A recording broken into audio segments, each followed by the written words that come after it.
Domestic violence calls about reproductive coercion doubled after the overturn of Roe, and I'm absolutely not surprised. A lot more people are now citing some sort of reproductive issue as part of their experience with domestic violence. Dobbs is having a huge impact on not only all individuals around the country, but survivors in particular.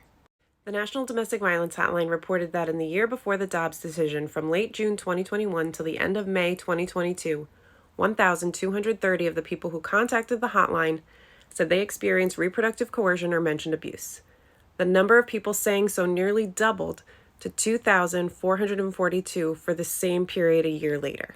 With increased limitations on access to reproductive health care and especially abortion care, in the 18 months since the Dobbs ruling, those experiencing domestic violence are facing a reality where an inability to receive this care is also further endangering their lives and safety.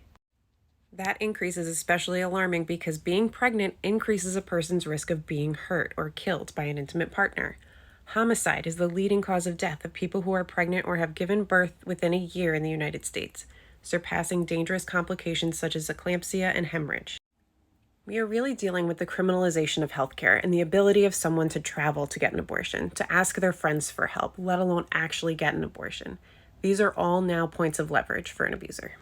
The disproportionate threat of lack of reproductive health care and threat of intimate partner homicide and maternal mortality and economic realities all intersect in ways that mean marginalized people may not have the funds or freedom to easily access abortion care and face increased threats to their lives and their children's lives as a result.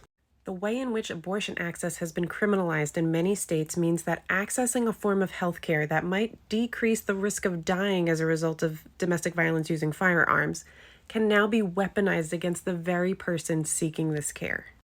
When anything is criminalized, it can serve as a tool of leverage against a survivor. It can now open a warrant, threaten your immigration status, impact the child support you receive for your kids, even your access to food and water. Nothing is more powerful than the criminal legal system because nothing is scarier. The Supreme Court is hearing a case next month that may further change the risk factors that pregnant people in abusive relationships face. United States versus Rahimi is about whether or not federal law barring individuals who have a standing restraining order against them from possessing guns is constitutional. The links between pregnancy, abuse, and death by gun violence, as well as the rise in calls to the hotline in the year after the Dobbs decision, is critical context about the stakes in the Rahimi case. With the documented spike in calls already to the National Domestic Violence Hotline, citing reproductive coercion post-Dobbs, it's critical to remember that Dobbs and Rahimi both exist in a landscape where Supreme Court rulings stand to impact the ecosystem of what survivors have available to them, the world that they live in to try to get safe. When you take away any of those options, then you put survivors in much more dangerous situations.